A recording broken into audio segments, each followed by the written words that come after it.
Hello guys, continued human rights United Nations.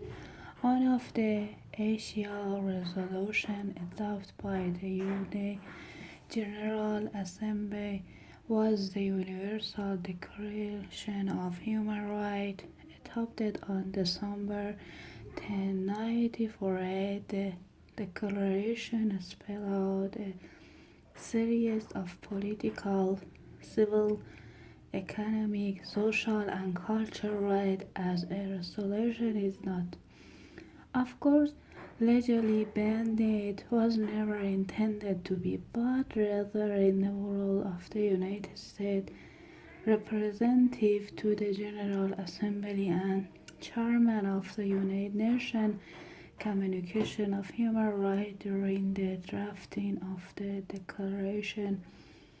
Mr. Eleanor was to act as the common standard of achievement for all people of all nations. The declaration has been tacitly accepted by all member states and has served as the blueprint for the constitution of many newly independent states. It is arguable that many, if not all, the right and freedom enunciated in the charter have become accepted as customary international law.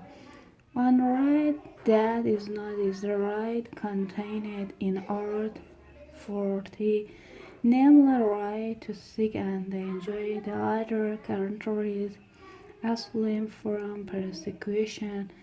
The rights pulled out in the Universal Declaration are diverse and include the right to life, liberty and security of the person, freedom from slavery or servitude, freedom from torture or cruel, inhuman or degrading treatment or punishment, recognized as a person before the law, the right to nationality, to right to own property, freedom of thought, conscience and religion, the right to participate in government, the right to social security, the right to work and the right to education. The right and freedom are to be enjoyed without distinction of any kind, such as race, color, sex, language,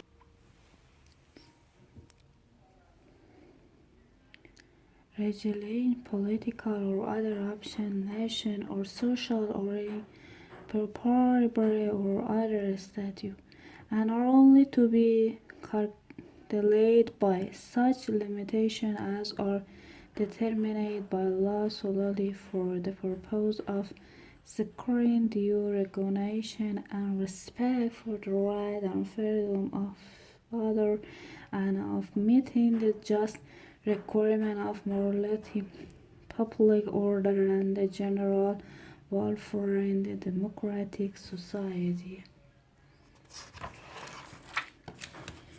In June 1993, the Vienna Conference was convened to further the protection and promotion of human rights in the international community. This conference provided an opportunity for an extensive analysis of the international human rights system and the machinery used to enforce such protection.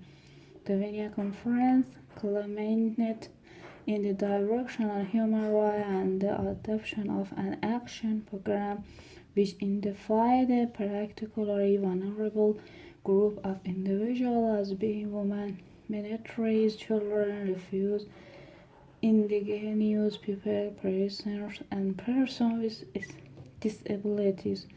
The action program emphasizes the need for frequent review and appraisal of the measures taken by the international community to ensure the rights of these groups are adequately protected. The Vienna Conference considered human rights education train, and public information essential for the promotion and achievement of stable and harmonious relation among community. And in December 1994 in the General Assembly pronounced 1994 2004 as the United Nations Decade for Human Rights Education.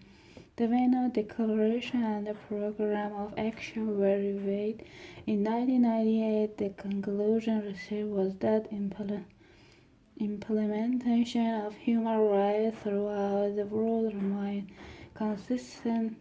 Nonetheless, the end of the apartheid, the South African emergency of government in general, and strong European symbolist advance made toward making human rights reality. On the other hand,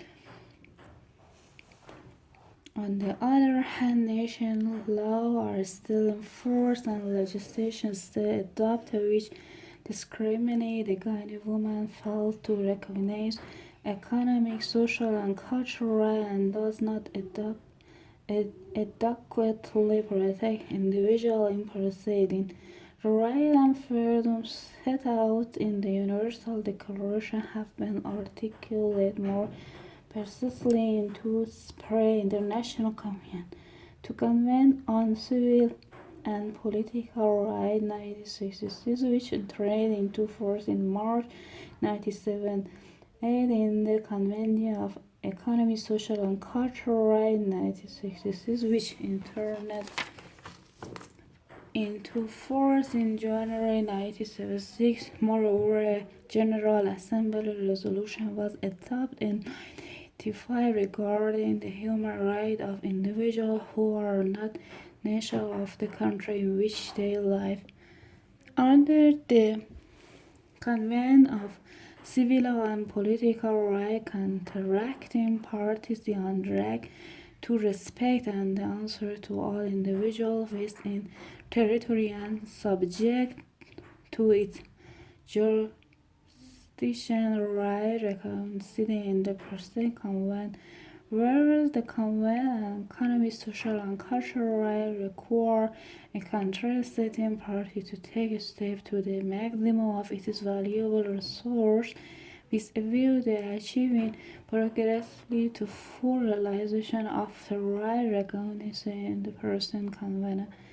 An issue of difference between the two conventions is obligations assumed by a state under the Convention on Civil and Political Rights are required to be implemented immediately upon ratification on the Convention by a state, while the Convention on Economic, Social, and Cultural Rights provide that the realization of the right recognized may be achieved progressively, however, not to waive of the Community on Economic, Social, and Cultural Rights in the General Convention. Now, the concept of progressively realized constitutes realization of the fact that full realization of the economic, social, and cultural rights were generally not able to be achieved in the short period of time. In this sense, the obligation difference from that contained in the Article 2 of the International Covenant on Civil and Political Rights, which embodies an immediate obligation to respect and ensure all of the rights. Nevertheless, in the fact that recognition over time or other word previously enforced under the Convention should not be misinterpreted as dropping the obligation of all meaningful content. It is on the one hand necessary flexibility device reflecting the relation after all war and the difficult for any country in ensuring full realization of economic, social, and cultural rights. On the other hand, must be read into light of the overall objective in the reason of the convention, which is the establishment for state parties in respect of the full realization of right in question. It is imposes an obligation to move as expeditiously and effectively as possible toward that goal. Moreover, any deliberative retrogressive measure in their record will require the most careful consideration and would need to be fully justified by reference to the totality of the right for in the convent and it contests of the full use of the maximum available resource. That's enough. This stuff continue further tomorrow. Goodbye.